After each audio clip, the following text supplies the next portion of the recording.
Innal hamdalillah nahmaduhu wa nasta'inuhu wa nastaghfiruh wa na'udzu billahi min shururi anfusina wa min sayyiati a'malina may yahdihillahu fala mudilla lahu wa may yudlil fala hadiya lahu wa ashhadu an la ilaha illallah wahdahu la syarika lahu wa ashhadu anna Muhammadan abduhu wa rasuluh. Allahumma salli wa sallim wa barik ala nabiyyina Muhammadin wa ala alihi wa ashabihi wa man sara ala nahjihi ila yaumil qiyamah. Subhanaka la ilma lana illa ma 'allamtana innaka antal alimul hakim. Rabbana 'allimna ma yanfa'una wanfa'na bima 'allamtana wa zidna ilma. Rabbi syrah li sadri wa yassir li amri wahlul 'uqdatam min lisani yafqahu qawli. Jamaah kaum muslimin rahimani wa rahimakumullah. Alhamdulillah, dengan izin dan karunia dari Allah Subhanahu wa taala, pagi hari ini setelah kita melakukan salat subuh secara berjamaah, Allah Subhanahu wa taala masih memberikan kesempatan kepada kita untuk bermajlis, untuk duduk di majlis ilmu. Majlis yang dikatakan oleh Nabi sallallahu alaihi wasallam dalam hadisnya, majtama'a qaumun fi baitin min buyutillah yatluna kitaballah wa yatadarasunahu fima bainahum illa nazalat alaihimus sakinah. Tidaklah sebuah kaum duduk-duduk berkumpul-kumpul di rumah Allah Subhanahu wa taala dalam rangka mudarasah, dalam rangka mengkaji ayat-ayat Allah, mengkaji hadis-hadis Nabi, mengkaji tentang Islam, kecuali pasti turun di tengah-tengah mereka ketenangan hati. Wa ghasyiyatuhumur rahmah, juga Allah liputi mereka dengan rahmatnya. Wa haffathumul malaikah, dan para malaikat pun menaungi mereka. Wa dzakarahumullahu fi man indah, begitupun Allah menyebut-nyebut orang-orang yang di majelis ilmu di hadapan para malaikat-malaikatnya yang mulia. Jadi duduk di majelis ilmu adalah merupakan sebuah keutamaan. Dan insyaallah kita akan lanjutkan kembali pembacaan kita terhadap sirah Nabi Muhammad sallallahu alaihi wasallam. Pada pertemuan sebelumnya telah kita sampaikan bahwasannya ketika orang-orang Quraisy tidak mampu lagi untuk membendung dakwah Nabi Muhammad sallallahu alaihi wasallam, tidak sanggup untuk membendung laju dakwah Nabi Muhammad sallallahu alaihi wasallam, maka mereka menawarkan kepada paman Nabi Abu Talib untuk menyerahkan Muhammad, dan Abu Talib akan diberikan kekayaan serta pemuda sebagai gantinya. Maka Abu Talib dengan tegas menjawab, apakah kalian akan memberikan anak kalian dan saya beri makan kepada anak kalian, tapi anak saya kalian akan bunuh? Demi Allah saya tidak akan melakukannya, kata Abu Talib. Setelah mereka ditolak mentah-mentah oleh Abu Talib, maka mulailah orang-orang Quraisy melakukan kesepakatan dengan suku-suku yang ada di sekitarnya, kesepakatan tertulis yang kemudian kesepakatan itu diletakkan di dalam Ka'bah untuk memboikot Bani Hashim dan Bani Abdul Muttalib, ya, memboikot mereka sehingga mereka tidak boleh diajak berbicara, tidak boleh diajak untuk berjual beli, ditekan secara ekonomi. 3 tahun lamanya mereka diboikot, sehingga mereka ada yang kelaparan dan sampai harus makan dedaunan, 3 tahun lamanya. Ya, Banu Hashim dan Banu Abdul Muttalib diboikot oleh orang-orang Quraisy. Kemudian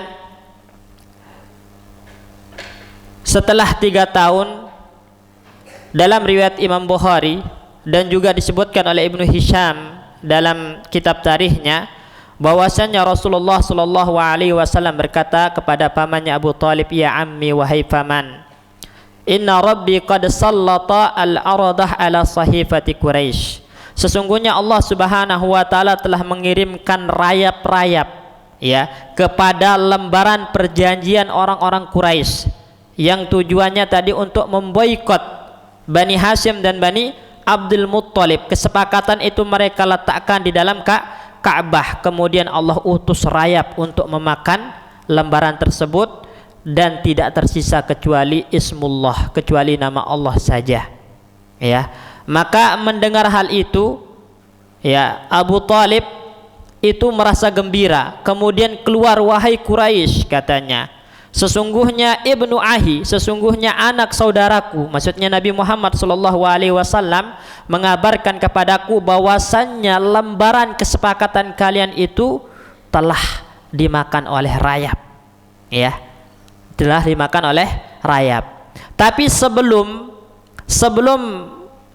Abu Talib keluar menuju orang-orang Quraisy ini, sebenarnya ada 5 orang Quraisy itu telah sepakat untuk memutus boikot ini, ya, untuk memutus boikot yang zalim ini. Mereka adalah Hisham ibnu Amr al-Amiri, kemudian Zuhair ibnu Abi Umayyah, kemudian Mut'im ibni Adi, kemudian Abul Bahtari ibnu Hisham al-Asadi, dan Zam'ah ibnu al-Aswad al-Asadi. 5 orang ini sepakat, ya, mereka adalah pembesar-pembesar Quraisy, sepakat ini boikot kepada Bani Hashim, Bani Abdul Muttalib, ini boikot yang zalim, ya, boikot yang zalim. Kita ini masih ada hubungan keluarga dengan mereka, tapi kok kita teganya membuat mereka kelaparan, tidak mengajak mereka berbicara, bahkan mereka harus makan daun. Mereka sadar ini adalah merupakan perbuatan yang zalim. Akhirnya 5 orang ini sepakat di malam hari. Besok harinya yang berbicara adalah ini Hisham ibnu Amr, berbicara kepada orang-orang Quraisy, sesungguhnya orang-orang Quraisy, mari kita hentikan boikot kita kepada Bani Hashim dan Bani Abdul Muttalib. Sungguh ini adalah merupakan tindakan yang zalim, tindakan yang zalim, kata mereka. Padahal sebelumnya Abu Talib telah mengingatkan kepada orang-orang Quraisy, sesungguhnya sahifah, catatan atau nota kesepakatan kalian itu udah hancur dimakan rayap. Ya, akhirnya sebelum mereka masuk mengeceknya, Abu Jahal berkata kepada Zuhair tadi, kepada Zuhair dan Hisham, kadzabta, kalian ini pendusta, kalian ini pengkhianat.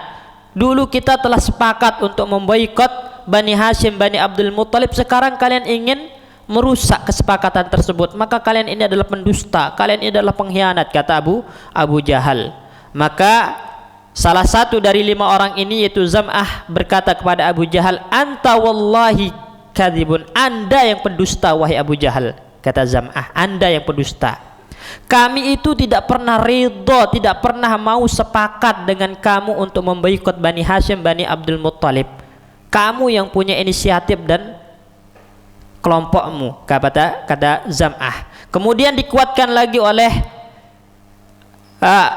Abul Bahtari, mengatakan shadaqa Zam'ah, benar apa yang dikatakan Zam'ah ini benar, kamu yang maksa wahai Abu Jahal, itu tindakan kamu semata-mata. Kalau kami nggak pernah niat untuk memboikot Bani Hashim dan Bani Abdul Muttalib. Kemudian Mut'im ibnu Adi mengatakan kalian berdua benar, yang dusta itu adalah Abu Jahal. Abu Jahal. Terus didesak Abu Jahal oleh 5 pembesar orang-orang Quraisy ini. Ya, akhirnya mereka pun masuk ke dalam Ka'bah dan melihat nota kesepakatannya udah hancur, dimakan rayap, cuma tersisa tulisan nama Allah Subhanahu wa taala semata. Dan itu membuat orang-orang Quraisy semakin kecewa dan semakin merasa terhinakan. Ya, padahal kalau apa yang dikatakan Muhammad itu dusta, mereka akan bergembira.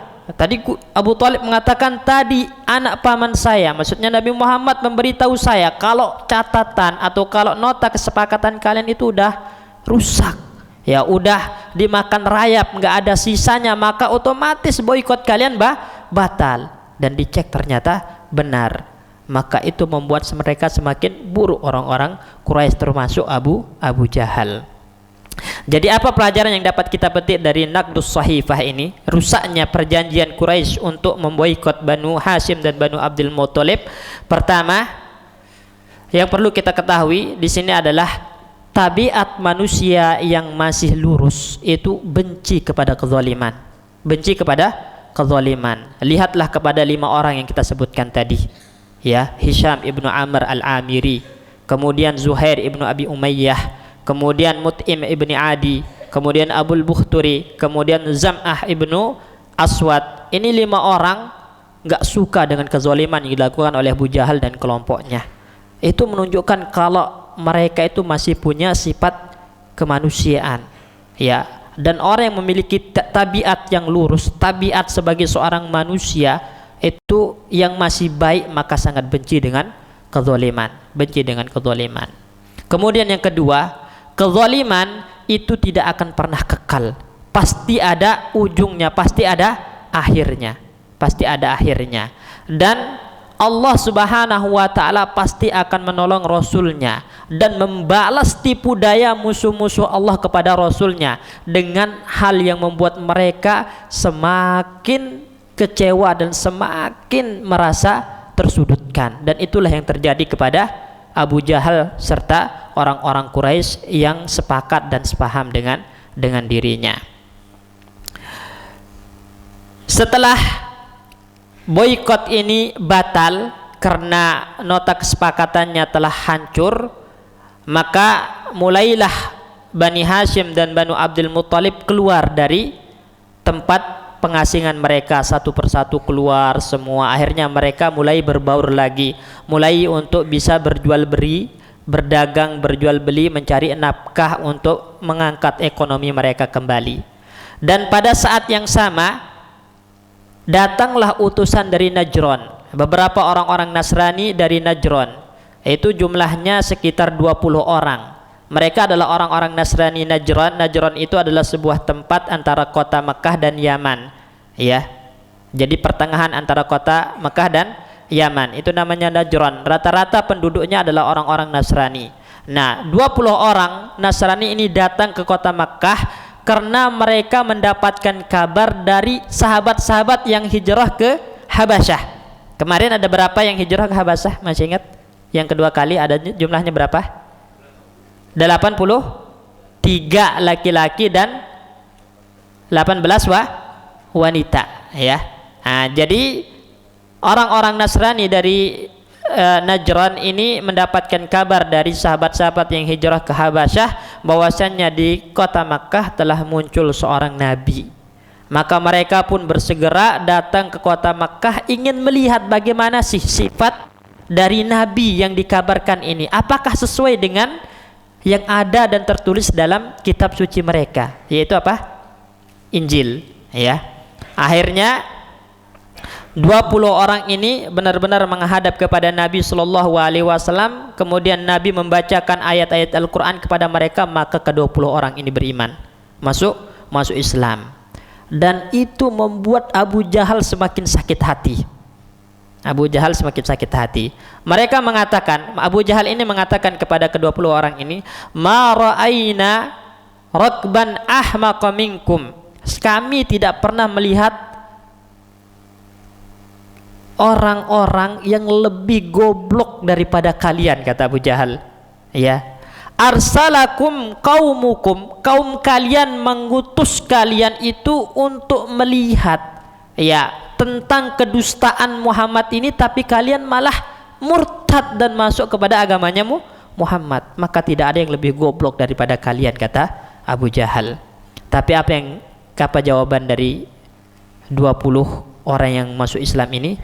Salamun alaikum, semoga inti selamat wahai Abu Jahal, katanya, semoga inti selamat.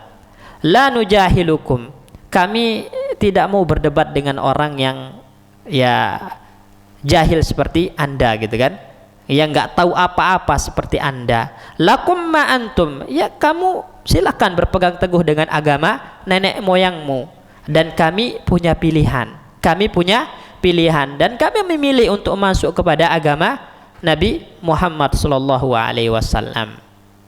Ya, ini kata 20 orang sahabat yang asalnya Nasrani kemudian masuk Islam tadi. Dan ini Allah ceritakan, ya, kisah ini Allah ceritakan di dalam Al-Qur'an, yaitu tempatnya surat Al-Qasas. Allah Subhanahu wa taala berfirman, alladzina atainahumul kitaba min qablihi, orang-orang yang kami berikan kitab, maksudnya Injil sebelum diutusnya Muhammad. Yang di 20 orang ini kan beriman ya kepada Nabi Isa. Mereka adalah beragama Nasrani ya. Kemudian hum bihi yu'minun, mereka beriman dengan Injil dan Nabi Isa. Wa idza yutla alaihim qalu amanna bihi, dan tatkala dibacakan kepada mereka oleh Rasulullah sallallahu alaihi wasallam Al-Qur'an, maka mereka dengan tegas mengatakan amanna bihi, kami beriman dengan Al-Qur'an, kami beriman dengan Muhammad.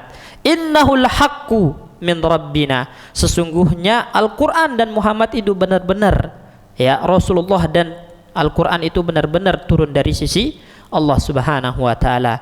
Inna kunna min qablihi muslimin, dari sebelumnya kami telah mengimani, kami telah berserah diri dengannya ya. Ulaika yu'tawna ajrahum marrataini, dan mereka lah orang-orang yang diberikan balasannya 2 kali.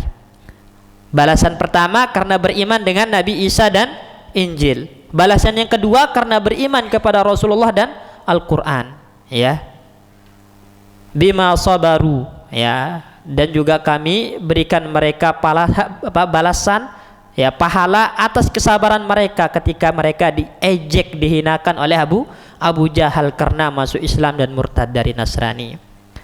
Wa yadra'una bil hasanatis sayyi'ata, dan mereka menolak, melawan keburukan-keburukan orang-orang Quraisy kepada mereka seperti Abu Jahal tadi dengan hasanah, dengan kebaikan. Coba lihat, Abu Jahal bilang ahmak, goblok, tapi mereka jawab apa? Salamun alaik, semoga inti selamat ya. Jadi keburukan dibalas dengan kebaikan. Wa mimma razaqnahum yunfikun, dan mereka ya berinfak dari apa yang kami rezekikan kepada mereka. Wa idza sami'ul lagwa a'radu anhu, dan mereka ketika mendengarkan ucapan-ucapan dan upaya-upaya untuk membuat mereka murtad kembali dari Islam, a'radu anhu, mereka tutup telinga, mereka berpaling, enggak mau dengar ya. Wa qalu lana a'maluna wa lakum a'malukum, dan mereka dengan tegas mengatakan kami punya pilihan, kami punya keyakinan, kami punya pegangan, dan bagi kalian apa yang kalian lakukan, apa yang kalian pilih. Salamun alaikum, semoga kalian selamat. La nabtagi al-jahilin, dan kami tidak mau berdialog, berdebat dengan orang-orang bodoh ya. Jadi apa yang dapat kita pelajari dari 20 orang yang datang ke Rasulullah sallallahu alaihi wasallam yang asalnya Nasrani ini? Pertama, yang dapat kita pelajari teman-teman jamaah sekalian, al-ilmu bidayatul hidayah wat taufik. Ilmu itu adalah merupakan awal dari hidayah dan taufik. Lihatlah, mereka sebelumnya telah mengilmui dari kitab Injil mereka tentang sifat-sifat nabi terakhir yang akan diutus, dan mereka benar-benar datang untuk memastikannya, dan ternyata sesuai sifatnya dengan apa yang ada di dalam kitab mereka. Maka mereka pun beriman, mereka pun mendapatkan hidayah taufik dari Allah Subhanahu wa taala. Itulah pentingnya kenapa kita harus belajar, kenapa kita harus menuntut ilmu, karena ilmu itu adalah merupakan awal dari hidayah, awal dari taufik Allah Subhanahu wa taala. Kemudian yang kedua, kisah ini mengajarkan kepada kita jemaah sekalian, Al-Quran lahu ta'sirun azimun alal qalbi. Quran itu punya pengaruh yang sangat besar terhadap hati ya. Makanya Allah katakan ya, tatkala mereka dibacakan ayat-ayat Al-Quran oleh baginda Nabi Muhammad sallallahu alaihi wasallam, maka mereka mengatakan amanna bihi, kami beriman. Ini menunjukkan Al-Quran itu punya taksir, punya pengaruh yang luar biasa kepada hati. Oleh karena itu banyak sekali ya orang-orang yang mereka sebenarnya nggak paham isi Al-Quran, tapi karena mendengarkan bacaan Al-Quran hatinya tergerak, tergerak, dan mereka beriman. Salah satu gambaran yang menunjukkan Al-Quran itu punya daya tarik adalah ketika Abu Bakar As-Siddiq radhiyallahu anhu ingin hijrah ke Habasyah, ikut bersama para sahabat yang 83 itu, tapi di tengah jalan ditahan oleh salah satu orang Quraisy dan dikatakan kepadanya, wahai Abu Bakar, hendak kemana anda? Saya ingin hijrah ke Habasyah. Jangan, saya jamin kamu, saya akan menjamin kamu, dan orang-orang Quraisy tidak akan berani mengganggu kamu. Ya, saya enggak hijrah, tapi dengan syarat saya bebas beribadah, saya bebas melakukan ketaatan kepada Allah. Maka dijamin Abu Bakar. Nah, Abu Bakar ketika saat itu balik ke rumahnya dan sholat sambil membaca Al-Quran di emperan rumahnya. Maka anak-anak dan wanita-wanita orang-orang Quraisy berkerumunan ingin mendengarkan apa yang dibaca oleh Abu Bakar, karena di situ ada ketenangan. Mereka mendengarkan hal itu membuat mereka tenang. Akhirnya orang yang menjamin Abu Bakar ini disudutkan oleh orang-orang Quraisy yang lain lagi. Inti kalau enggak jabut jaminan inti dari Abu Bakar, maka kami tidak akan berteman, kami akan memutus hubungan dengan anda. Akhirnya terdesak dan dia pun mencabut jaminannya kepada sahabat Abu Bakar. Lihatlah bagaimana wanita-wanita Quraisy itu berkumpul ingin mendengarkan bacaan Al-Quran. Artinya Al-Quran itu ada daya tarik. Makanya Al-Quran itu kalau kita dengar, kalau kita renungi, ya, maka itu akan membuat hati kita, ya, semakin yakin, semakin beriman, akan ada kenyamanan, akan ada daya tarik yang membuat kita ingin terus dekat dengan Al-Quran. Jadi Al-Quran itu punya pengaruh yang besar kepada hati. Oleh karena itu jamaah kaum muslimin, hendaklah kita menjadi orang-orang yang dekat dengan Al-Quran. Setidaknya sehari, kalau nggak bisa 1 lembar, 2 lembar, ada beberapa ayat Al-Quran yang kita baca. Ya, jangan sampai kita termasuk orang yang dikatakan atau diadukan oleh Nabi Muhammad di dalam Al-Quran, inna qaumi ittakhadhu hadzal qur'ana mahjura. Sesungguhnya kaumku telah menjadikan Al-Quran ini sesuatu yang ditinggalkan, tidak dibaca, tidak dipelajari, dan juga tidak diamalkan. Jangan sampai kita termasuk orang-orang seperti itu. Kemudian yang ketiga yang dapat kita petik dari wufud Najran ini atau kisah, ya, orang yang datang dari Najran ini adalah setan itu punya bala tentara dari kalangan manusia yang berupaya untuk menghalangi orang-orang menempuh jalan kebenaran, berupaya untuk menghalangi orang-orang dari Islam, dari melakukan ketaatan kepada Allah. Contohnya Abu Jahal. Ya, Abu Jahal berupaya untuk menghembuskan syubhat. Kalian ini begitu bodohnya, padahal kalian diutus oleh kaum kalian untuk mengecek kedustaan Muhammad, kok tapi kalian malah beriman kepada Muhammad. Berarti kalian ini adalah orang yang berkhianat kepada kaum kalian. Nah, itu kata Abu Jahal. Jadi Abu Jahal berusaha membuat 20 orang ini kembali murtad. Itulah setan dari kalangan manusia, berupaya untuk menjauhkan orang-orang dari jalan hidayah. Ya.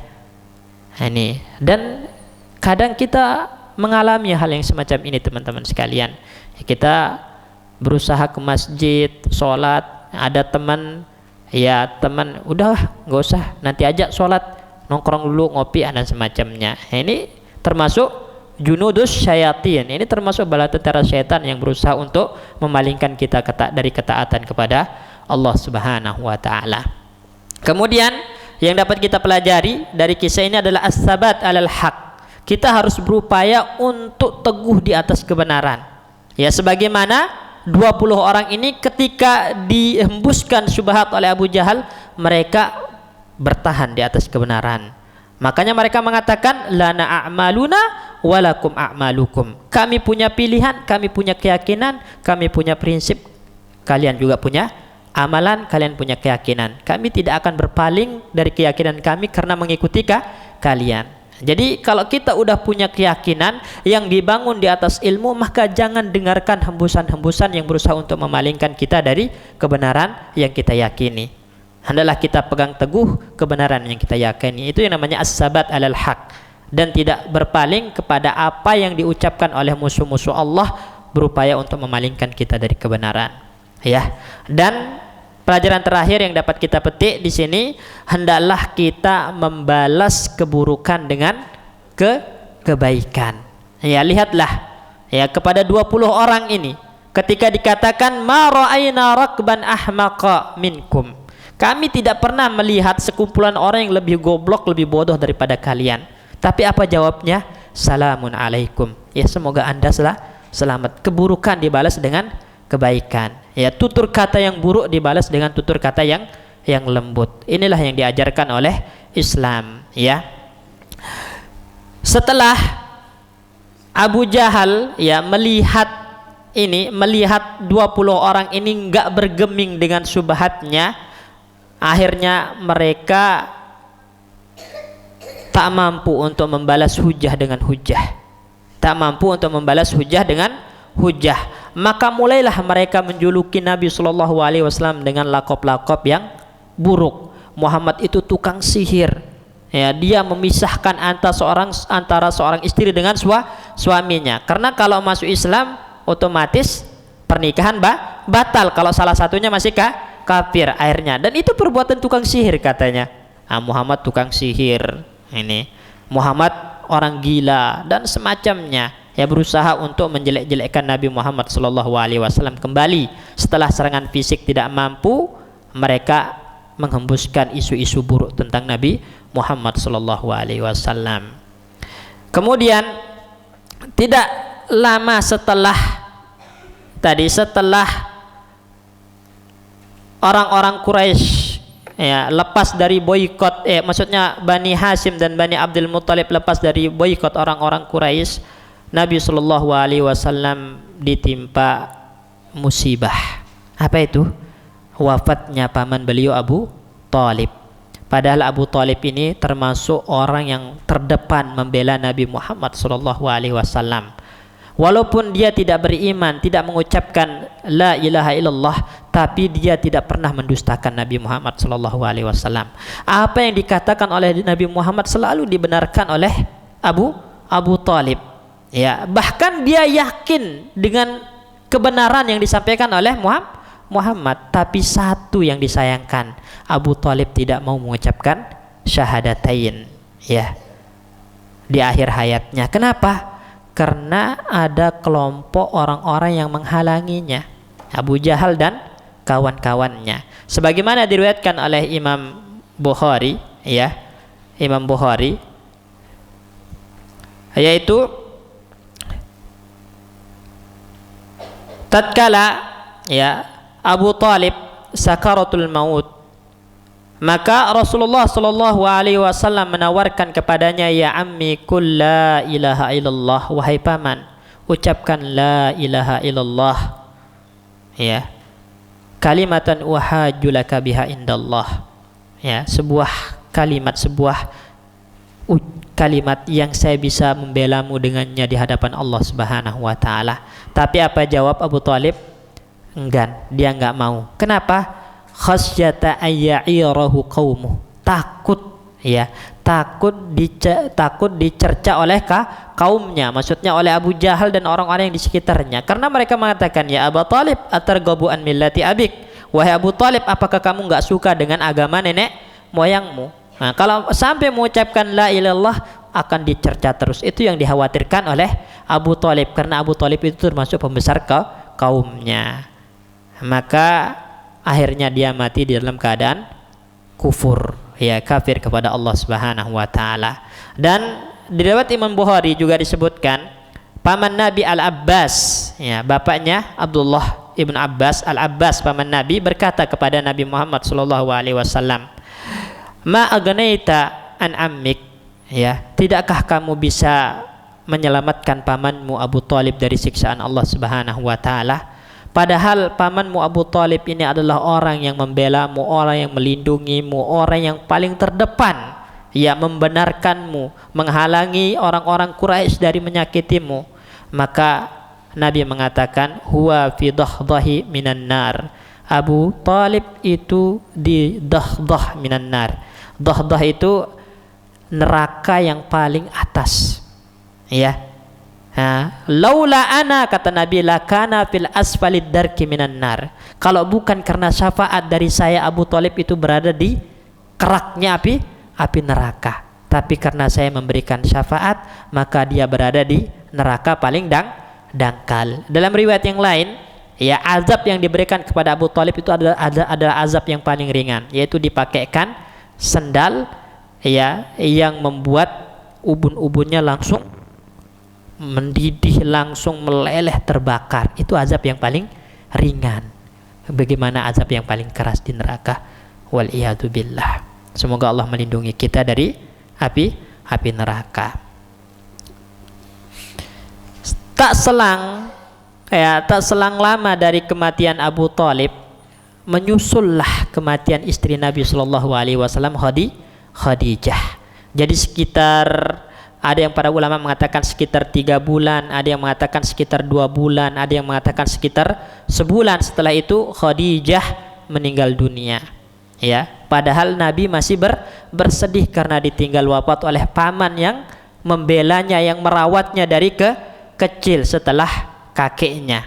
Ya, kemudian ditinggal wafat oleh istrinya Khadijah, yang merupakan teman seperjuangan Nabi Shallallahu Alaihi Wasallam di dalam dakwah. Karena wanita yang pertama kali beriman kepada Nabi dan termasuk penyokong dakwahnya Nabi Muhammad adalah Khadijah. Maka tambah bersedihlah Nabi Muhammad Shallallahu Alaihi Wasallam. Ya, beliau sering menyebut Khadijah dan yataraham alaiha, rahimahullah, semoga Allah merahmati Khadijah. Sering kali menyebutnya. Setelah wafat Khadijah disebut sambil rahimahullah, semoga Allah merahmati Khadijah. Itu menunjukkan Nabi Shallallahu Alaihi Wasallam sangat bersedih karena ditinggal wafat oleh Khadijah. Jadi apa pelajaran yang dapat kita petik dari wafatnya Abu Thalib dan istri Nabi Khadijah bintu Khuwailid, yang mana tahun wafatnya ini dikenal dengan Amul Huzni, tahun yang penuh dengan kesedihan atau tahun berkabung, ya. Karena tadi 2 orang yang dicintai oleh Nabi, 2 orang yang membela Nabi wafat. Pertama, yang dapat kita petik adalah boleh kita bersedih karena ditinggal wafat orang yang kita sayangi. Boleh. Bahkan menangis itu adalah hal yang manusiawi. Ketika kita ditinggal oleh anak, istri, orang tua wafat, kemudian kita menangis, kemudian kita bersedih, maka itu hal yang wajar. Itu hal yang manusiawi. Tapi yang tidak boleh itu adalah an-niyahah. Apa itu an-niyahah? An-niyahah itu adalah melakukan perbuatan atau ucapan yang menunjukkan kita tidak ridho dengan takdir Allah Subhanahu wa taala. Ya, kalau wanita misalnya latmul hudud, kata Nabi, nempeleng mukanya, jambak rambutnya, robek bajunya, menunjukkan ketidakridhoannya terhadap takdir Allah Subhanahu wa taala, itu niyahah namanya, dan itu adalah haram, termasuk dosa besar. Adapun kita menangis, bersedih karena ditinggal wafat orang yang kita cintai, maka itu manusiawi. Itu boleh. Nabi Shallallahu Alaihi Wasallam bersedih, ditinggal oleh Khadijah, bersedih ditinggal oleh pamannya. Tapi apa yang dikatakan oleh Nabi kepada Khadijah? Rahimahullah, semoga Allah merahmati Khadijah. Ridho Nabi Shallallahu Alaihi Wasallam. Makanya ketika putranya Ibrahim juga wafat, maka Nabi mengatakan apa? Innal aina la tadma', mata ini menangis ditinggal kamu wahai Ibrahim. Wa innal qalba la tahzan, hati ini sangat bersedih. Tapi la naqulu illa ma yurdir Rabb, kami tidak mengucapkan kecuali apa yang membuat Allah ridho. Dan itu yang dilakukan oleh Nabi juga ketika Khadijah wafat. Rahimahullah, semoga Allah merahmati Khadijah. Jadi jangan sampai kita ketika diuji oleh Allah Subhanahu wa taala dengan diwafatkan orang yang kita cintai, orang yang kita sayangi, membuat kita mengucapkan sesuatu yang mendatangkan murka Allah, membuat kita melakukan tindakan-tindakan yang membuat Allah murka karena kita tidak ridho dengan takdir dan ketetapan Allah Subhanahu wa taala. Makanya ucapan terbaik seorang mukmin ketika terkena musibah adalah innalillahi wa inna ilaihi rajiun. Kemudian yang kedua yang dapat kita petik adalah adanya syafaat Nabi kepada Abu Thalib, itu adalah merupakan gambaran bahwasanya Nabi Shallallahu Alaihi Wasallam adalah sosok yang tahu terima kasih, coba bayangkan, Abu Thalib itu adalah orang yang merawat Nabi dari kecil. Kemudian ketika Nabi diutus menjadi seorang Nabi dan Rasul, yang membelanya siapa? Abu Thalib. Dari paman-pamannya yang paling terdepan membelanya adalah Abu Thalib. Yang tidak pernah menistakannya, bahkan tidak mau menyerahkannya kepada orang Quraisy. Padahal Abu Thalib ditawarkan harta, jabatan, kekayaan, tapi tetap memilih Nabi Muhammad dibela. Ya, maka Nabi adalah orang yang tahu terima kasih. Makanya dia berusaha untuk memberikan syafaat kepada Abu Thalib, dan akhirnya Allah kabulkan sehingga Abu Thalib itu mendapatkan azab yang paling ringan. Padahal orang kafir itu azabnya sangat menyakitkan, di keraknya neraka. Tapi karena syafaat Nabi, maka Abu Thalib diberikan tempat di neraka yang paling dangkal. Makanya Allah mengatakan wala tansawul fadla bainakum, jangan kalian lupakan kebaikan orang terhadap kalian. Jadi kalau ada orang berbuat baik kepada kita, maka jangan kita lupakan kebaikan tersebut karena keburukannya. Ya, saya kasih gambaran teman-teman sekalian. Tadi salah satu orang yang tidak ridho dengan kezaliman orang Quraisy itu adalah Mut'im ibnu Adi, kita sebutkan tadi. Dari 5 orang itu ada siapa salah satunya? Mut'im ibnu Adi. Dan Nabi SAW nanti kita ceritakan, ya, sepulangnya dari Taif, ya, diusir oleh orang-orang Taif, mau kembali ke Makkah, yang melindungi dan menjaminnya adalah Mut'im ibnu Adi, supaya orang-orang Quraisy tidak berani menyakiti Nabi Muhammad. Itu setelah Abu Thalib wafat. Mut'im ibnu Adi membela Nabi, menjamin Nabi Muhammad SAW. Tapi Mut'im ibnu Adi mati kafir. Namun pas perang Badar, Nabi mengatakan lau kanal Mut'im ibnu Adi hayyan summa kallamani fi haula'in natna la taraktuhu lahu. Seandainya Mut'im ibnu Adi itu masih hidup, ya, ini pas perang Badar, kemudian banyak orang-orang Quraisy ditawan. Kemudian Nabi mengingat kebaikan Mut'im ibnu Adi dan mengatakan, andai kata Mut'im ibnu Adi masih hidup dan berbicara kepada saya agar saya melepaskan orang-orang yang busuk ini, maksudnya kekufuran, kesyirikan itu sangat busuk, ya, sehingga Nabi mengatakan haulain natna itu artinya orang-orang busuk karena kekufuran dan kemusyrikannya. Seandainya Mut'im ibnu Adi masih hidup dan berbicara kepada saya untuk membebaskan orang-orang kufur ini, orang-orang busuk dan kekufuran ini, la taraktuhum lahu, maka saya akan lepaskan karena Mut'im ibnu Adi. Tadi apa menyebabkannya? Karena Nabi mengingat kebaikan Mut'im ibnu Adi yang melindunginya ketika balik dari Taif, ya, melindunginya ketika balik dari Taif masuk Mekah dan dijamin oleh Mut'im ibnu Adi. Nabi nggak pernah lupa kebaikan itu, terus diingat sampai Mut'im ibnu Adi meninggal, ya. Dan kita jemaah sekalian, ya, seringkali kita mendapatkan pertolongan, kebaikan dari saudara kita, kemudian ada satu aib dari saudara kita, kita lupa kebaikan-kebaikannya karena satu aib tersebut. Padahal Allah mengatakan wala tansawul fadla bainakum, jangan lupakan kebaikan sesama kalian. Jadi tetap kita harus bersyukur, berterima kasih.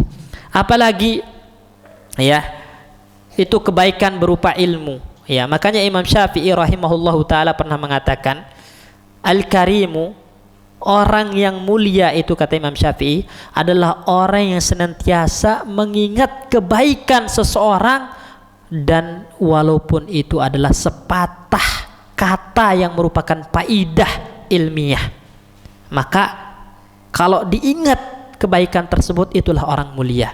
Jadi orang yang jelek, orang yang buruk itu adalah orang yang nggak tahu terima kasih, ya, orang yang lupa dengan kebaikan saudaranya kepada dirinya, ya. Ini tadi, ini yang diajarkan oleh Nabi kepada kita. Nabi SAW nggak pernah lupa kebaikan orang-orang, ya, tersebut walaupun mereka orang-orang kafir. Maka berusaha Nabi membalasnya, ya, membalasnya baik dengan, ya, tadi dengan usaha-usaha seperti dibebaskan kerabat dekatnya, itu kan seperti orang-orang Quraisy yang ditawan itu kerabat dekatnya Mut'im ibnu Adi. Nah, kalau andainya Mut'im ibnu Adi ngomong, saya bebaskan ini, ya, tanpa harus mereka bayar tebusan, dibebaskan cuma-cuma oleh Rasulullah. Ini menunjukkan Rasulullah itu selalu ingat kebaikan Mut'im ibnu Adi. Begitupun kebaikan pamannya Abu Thalib selalu diingat. Makanya Nabi berusaha untuk memberikan syafaat kepada Abu Thalib. Nah, kita juga jamaah sekalian, seorang mukmin itu sangat butuh kepada syafaat Nabi Muhammad SAW, terutama syafaat yang dikenal dengan syafaatul uzma, ya, syafaat terbesar. Kita butuh, ya. Dan salah satu cara untuk mendapatkan syafaat Nabi itu adalah perbanyak selawat kepada Nabi Muhammad sallallahu alaihi wasallam. Karena disebutkan dalam riwayat, ahaqqun nas bi yaumal qiyamati aksaruhum salatan. Orang yang paling berhak terhadap diriku, maksudnya mendapatkan syafaatku kelak pada hari kiamat, adalah orang yang paling banyak selawat, ya, paling banyak selawat kepada Nabi Muhammad sallallahu alaihi wasallam.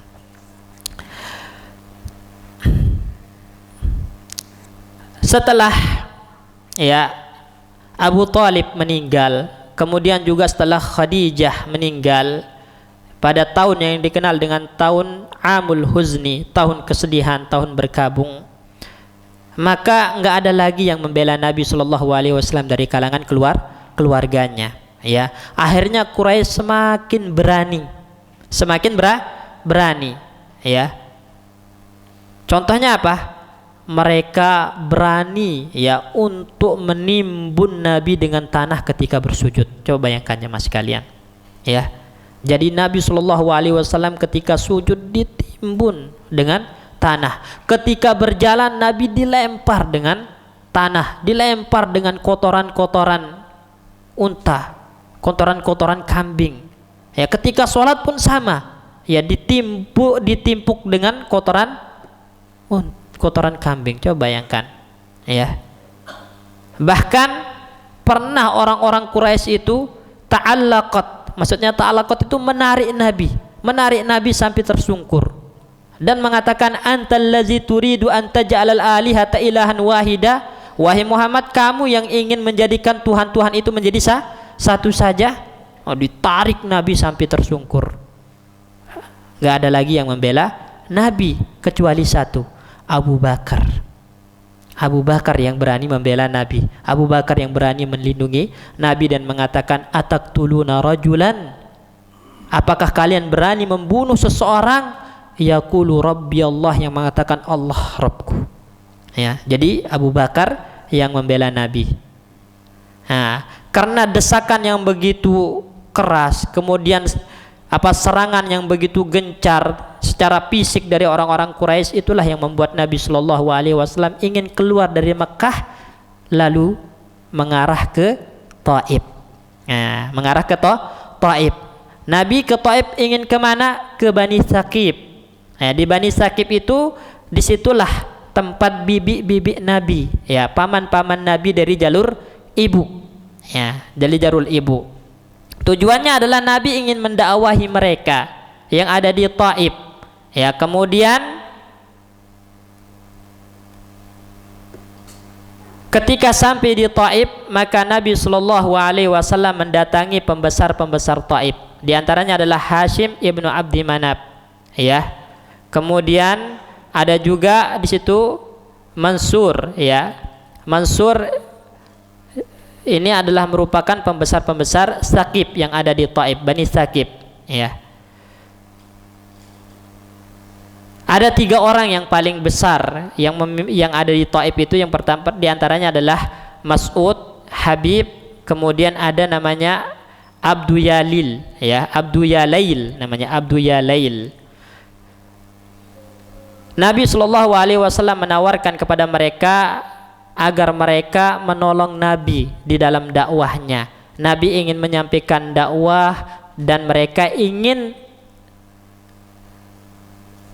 dan Nabi ingin mereka membela Nabi, menolong Nabi. Tapi apa jawaban mereka? Raddan Nabi qabihan, radda an-nabiyya raddan qabihan. Mereka menolak Nabi, ya, menolak Nabi dengan cara yang kasar, ya.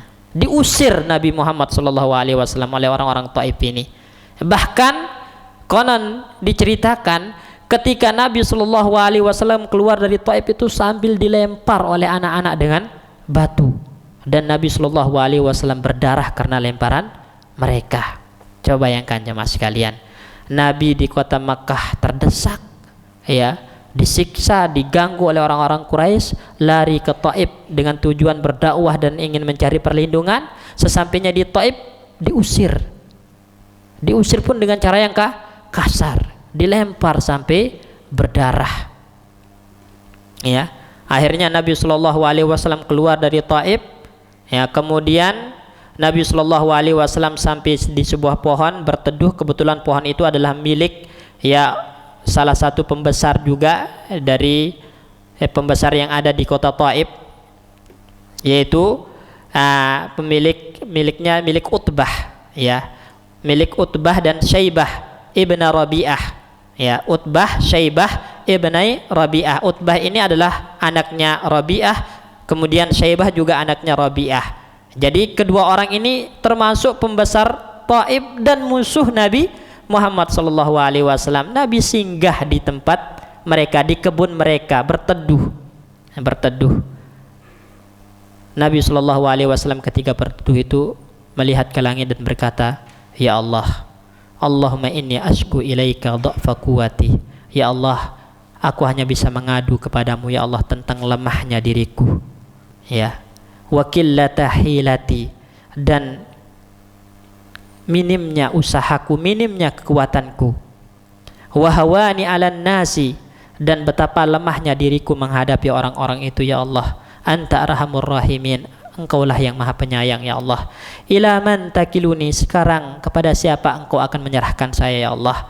Apakah Engkau akan menyerahkan saya kepada musuh, ya, musuh yang akan menghadapiku dengan kemurkaan dan kebencian? Maksudnya siapa? Orang-orang Taif. Atau Engkau akan mengembalikan saya kepada keluarga saya, ya, maksudnya apa? Orang-orang Quraisy yang malaktahu amri, yang artinya Engkau akan menyerahkan urusanku kepadanya. Maksudnya kalau saya kembali ke keluarga saya, berarti ya Engkau telah menyerahkan urusan saya kepada orang-orang Quraisy. Berarti nanti terserah orang Quraisy mau ngapakan saya, ya. Tapi enggak masalah ya Allah. Illam takun sahitan alayya, selama Engkau tidak murka kepadaku ya Allah, kata Nabi. Jadi Nabi enggak peduli mau diserahkan ke orang Taif, ya, musuh-musuh yang ganas, atau dikembalikan ke keluarganya yaitu orang-orang Quraisy. Ya, tapi orang-orang Quraisy juga akan memperlakukan Nabi dengan cara yang kasar, ya. Enggak masalah ya Allah, selama Engkau tidak murka kepadaku, kata Nabi Muhammad. Fala ubali, saya tidak peduli ya Allah. Nah, karena yang paling saya harapkan adalah rahmat-Mu, ya, pengampunan-Mu, ya, dan keselamatan yang Engkau berikan ya Allah, karena Engkau adalah orang yang paling luas, ya, paling luas pemberiannya kepadaku. A'udzu binuri wajhikal karim, aku berlindung kepadamu dengan cahaya wajah-Mu yang maha mulia ya Allah, yang mana cahaya wajah-Mu ini menerangi langit dan bumi, katanya. Terus Nabi Shallallahu Alaihi Wasallam berdoa, maka dua orang tadi, pemilik kebun tadi, siapa namanya? Syaibah dan Utbah, melihat Nabi Shallallahu Alaihi Wasallam yang berdoa tadi, ibah, ya, hatinya melembut. Akhirnya dia mengutus qatbun minal inab, setangkai anggur, ya. Jadi dia mengutus budaknya untuk membawakan Nabi anggur. Lihatlah. Jadi melihat Nabi Shallallahu Alaihi Wasallam berdoa, ya, menunjukkan betapa tidak berdayanya dirinya di hadapan Allah Subhanahu Wa Taala, itu membuat dua orang tadi, Utbah dan Syaibah ini, iba. Akhirnya dia mengutus budaknya dengan setangkai anggur dan diberikan kepada Nabi Muhammad Shallallahu Alaihi Wasallam. Kemudian nama budak ini adalah Addas, dan dia adalah seorang Nasrani. Tatkala dia datang kepada Nabi Muhammad sallallahu alaihi wasallam mengantarkan anggur tadi, Nabi memakannya dan diawali dengan apa? Bismillahirrahmanirrahim. Maka Addas ini terkaget. Ini bukan ucapan orang Arab. Maksudnya ini bukan ucapan yang sering diucapkan orang-orang Arab. Ini bukan ucapan orang-orang daerah sini. Yang Anda ucapkan itu apa? Kata Addas ini kan. Jadi muncul rasa ingin tahunya. Maka Nabi tidak langsung menjawab, tapi Nabi mengatakan, kamu dari negeri mana? Ya, kamu dari mana? Gitu. Addas itu nanya, kamu dari mana? Dan apa agamamu? Maka dia mengatakan, saya dari Ninawa dan agama saya Nasrani. Ya, Nasrani. Kemudian Nabi Shallallahu Alaihi Wasallam bertanya kepada Addas ini, ya, berarti kamu itu dari daerah salah seorang hamba Allah yang saleh yang bernama Yunus ibnu Matta. Karena Nabi Yunus itu dari Ninawa, ya. Apakah kamu tahu tentang Yunus? Nah, kata ini siapa? Addas ini semakin penasaran. Oh, kamu itu berarti dari daerah salah satu orang yang soleh yang bernama Yunus ibnu Matta. Terpancing dia. Apa kamu tahu tentang Yunus? Maka Nabi membacakan Al-Quran yang berkaitan tentang kisah Nabi Yunus, ya. Kemudian tatkala Addas ini mendengar bacaan Nabi yang menceritakan kisahnya Nabi Yunus, langsung dia masuk Islam. Ya. Setelah itu tidak lama Jibril datang kepada Nabi sallallahu alaihi wasallam dan mengatakan, "Wahai Muhammad, innallaha amarani an uti'aka fi qaumik lima sana'uhu ma'aka." Wahai Muhammad, kata Jibril, Allah memerintahkan saya untuk mentaatimu, ya. Untuk mentaatimu dalam apa? Dalam apa yang kamu inginkan kepada kaummu. Kalau kamu memerintahkan saya untuk menghancurkan, membinasakan kaummu, orang-orang Taif serta orang-orang Quraisy, saya hancurkan sekarang, kata Jibril, ya. Jadi Jibril datang untuk mengkabari bahwasanya Allah mengizinkan, ya, Jibril untuk mentaati Nabi Muhammad dalam apa yang diinginkan oleh Nabi Muhammad. Kalau Nabi Muhammad ingin membinasakan pada saat itu orang-orang Taif dan orang-orang Quraisy, Jibril akan melakukannya. Tapi apa kata Nabi Muhammad sallallahu alaihi wasallam? Allah mahdi qaumi fa innahum la ya'lamun. Ya Allah, berikanlah hidayah kepada kaumku, sesungguhnya kaumku adalah orang-orang yang tidak mengetahui. Mereka berbuat kasar kepadaku karena mereka tidak tahu, maka berikanlah hidayahmu kepada mereka. Lihatlah bagaimana Nabi Muhammad membalas keburukan dengan kebaikan, ya. Dan Jibril kagum dengan pilihan Nabi. Jibril mengatakan, Sadaqa man sammaka ar-ra'ufur rahim. Maha benar Allah yang memberikan nama kepada Muhammad Ar-Ra'uf, yang maha lembut, yang maha penyayang, ya. Ya, karena Nabi Allah mensifati Nabi Muhammad itu dengan Ar-Ra'uf Ar-Rahim, yang maha lembut dan penyayang. Dan itu nampak ketika kaumnya menyakitinya, ketika orang-orang Taif menyakitinya, apa kata Nabi? Allah mahdi qaumi fa innahum la ya'lamun. Ya Allah, berikan hidayahmu kepada kaumku, sesungguhnya mereka tidak tahu. Padahal baru selesai dilempar sampai berdarah orang-orang Taif. Kalau antum teman-teman, coba kalau antum dilempar, disakiti kayak gitu, kemudian Jibril datang mau minta apa? Binasakan mereka, saya lakukan. Nah, kita mungkin milih udah hancurkan aja gitu kan. Nah, tapi maha luar biasa Nabi Muhammad, ya, maha lembut dan maha penyayang. Nah, jadi apa pelajarannya di sini jemaah sekalian? Dari kisah, ya, keluarnya Nabi Shallallahu Alaihi Wasallam ke Mekah menuju Taif ini, pertama, ya, yang dapat kita pelajari bahwasannya, ya, yang namanya dakwah itu pasti ada musuhnya, pasti ada musuhnya, pasti ada orang-orang yang tidak suka, ya, orang-orang yang tidak suka. Kemudian jangan karena ada musuh, jangan karena ada orang-orang yang tidak suka kita berhenti berdakwah, ya, kita berhenti berdakwah. Jangan. Kebaikan itu harus tetap diajarkan, dakwah itu harus tetap disampaikan, ya. Kemudian yang kedua,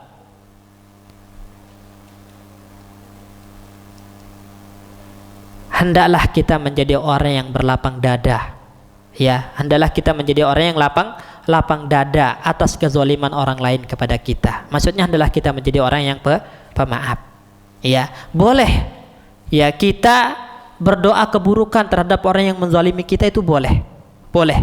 Karena Nabi Shallallahu Alaihi Wasallam dalam hadis mengatakan, da'watul mazlum laisa bainahu wa bainallahi hijab. Doa orang yang terzalimi itu antara dia dengan Allah tidak ada penghalang. Artinya doa orang terzalimi itu mustajab, ya, mustajab. Boleh kita berdoa keburukan untuk orang yang zalim, tapi kata Allah, wa anta'fu wa tasfahu, ya, tapi kamu memaafkan, ya, huwa aqrabu littaqwa, itu lebih dekat dengan ketakwaan. Ya, Nabi mengatakan huwa khairun lakum, dan itu lebih baik bagi kalian. Ya, lebih baik bagi kalian. Ya. Ini. Lihatlah Nabi Muhammad sallallahu alaihi wasallam. Ketika dizalimi, maka Nabi tidak mendoakan keburukan, tapi mendoakan apa? Allah mahdini qaumi fa innahum la ya'lamun. Ya Allah, berikan hidayahlah kepada kaumku, sesungguhnya mereka tidak tahu. Kalau kita dizalimi, biasanya kita langsung mengatakan, ya Allah, mudahan yang zalim itu mati, mudahan yang zalim itu dan seterusnya. Ya, tidak masalah sebenarnya. Tapi orang mukmin itu adalah orang yang memiliki hati yang lapang, hati yang pemaaf, ya, hati yang pemaaf. Dan itu yang diajarkan oleh Nabi Muhammad SAW. Kemudian selanjutnya yang dapat kita pelajari dari kisahnya Addas ini, ya, Addas ini tadi, ilmu adalah merupakan awal hidayah. Lihatlah, dia sebelumnya telah tahu tentang Yunus ibnu Matta, kebenaran dari Yunus ibnu Matta dia telah tahu, ya, dan dia tahu kisahnya. Kalau Yunus ibnu Matta ini adalah orang soleh, berarti dia adalah orang yang dikagumi di daerahnya. Kemudian dibacakan ayat Al-Quran yang menguatkan tentang kebenaran Yunus ibnu Matta, maka dia langsung beriman. Ya, jadi ilmu itu adalah merupakan pintu hidayah. Makanya orang kalau jahil itu semakin dijauhkan dari taufik dan hidayah Allah Subhanahu wa taala. Oleh karena itu Nabi mengatakan, man salaka tariqan yaltamisu fihi ilman sahalallahu lahu bihi tariqan ilal jannah. Barang siapa yang menuntut ilmu, maka Allah mudahkan baginya jalan menuju surga. Kenapa orang menuntut ilmu dimudahkan jalan menuju surga? Kenapa? Karena kalau dia beribadah itu dibangun di atas ilmu. Kalau dibangun di atas ilmu, maka dekat dengan tata cara yang diajarkan oleh Allah dan Rasul, dengan sesuatu yang disyariatkan oleh Allah dan Rasul. Kalau seperti itu, maka diterima amal ibadahnya, dan amal ibadah yang diterima itu mendekatkan kepada surga. Tapi kalau orang jahil, nggak punya ilmu, ibadahnya nggak dibangun di atas ilmu, tahu nggak dia sesuai dengan sunnah Nabi? Tahu nggak itu sesuai dengan syariat Allah? Nggak tahu.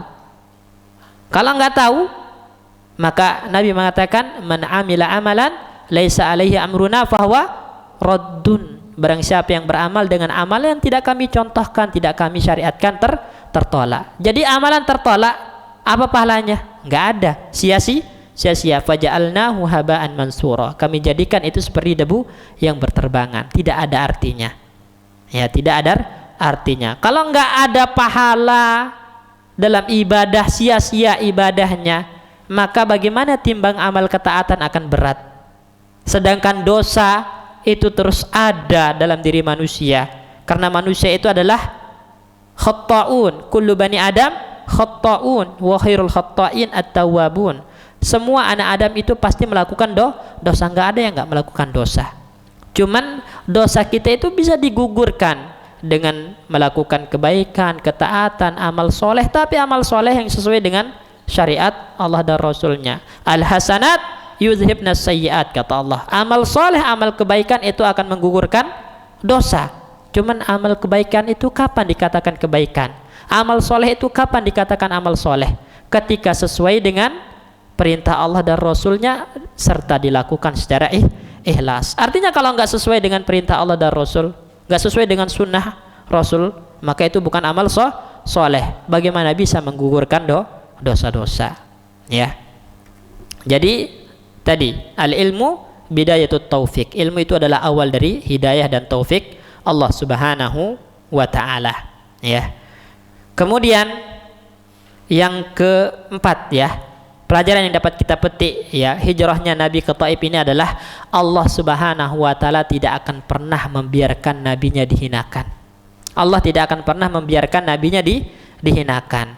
Makanya Allah utus Jibril dan mengatakan kepada Nabi Muhammad, kamu mau apa terhadap kaummu, maka saya akan lakukan. Tapi tadi karena Nabi adalah orang yang lembut, orang yang penyayang, tidak menginginkan keburukan bagi kaumnya, tapi menginginkan kebaikan. Semoga Allah memberikan hidayah kepada kaumku, kata Nabi, karena sesungguhnya mereka nggak tahu. Ya, begitupun kalau sekarang ada orang yang menghina Nabi, orang yang mencela Nabi, orang yang menyakiti Nabi, Allah tidak akan diam.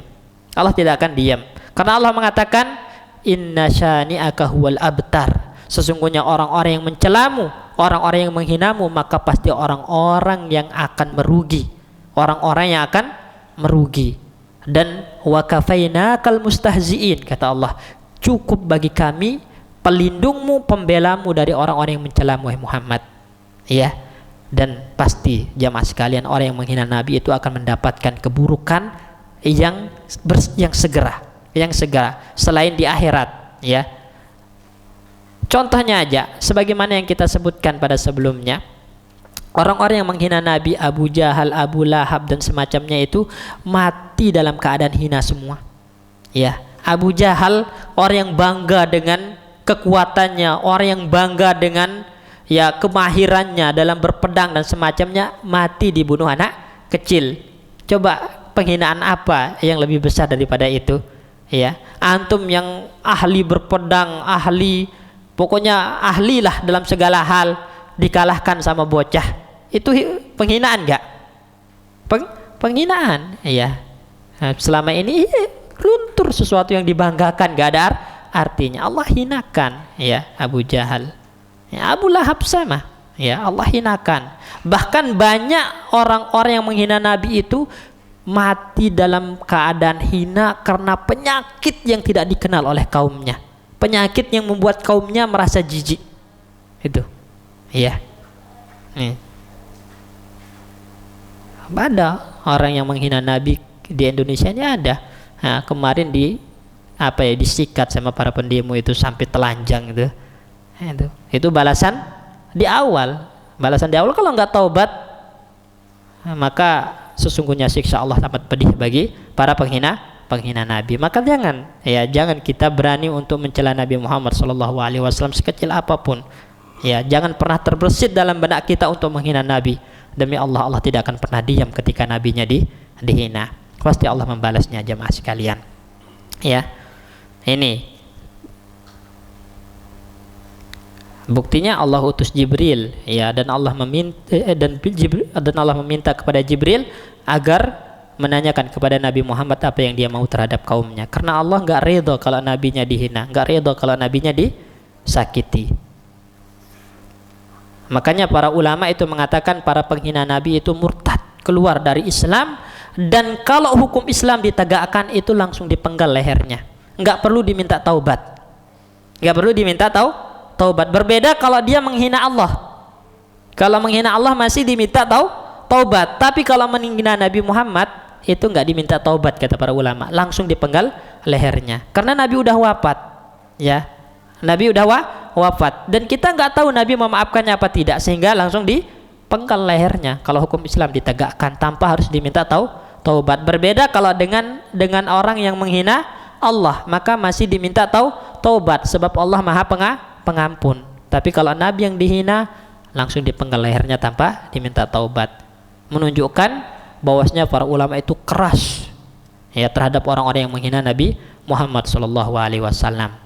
Bahkan Ibnu Taimiyah dalam kitabnya As-Sarimul Maslul ala Syatimir Rasul, ada ratusan orang yang masuk Islam, tapi semuanya diam ketika Nabi dihina, itu tidak lebih disukai oleh Allah daripada satu orang yang berbicara membela Nabi Muhammad.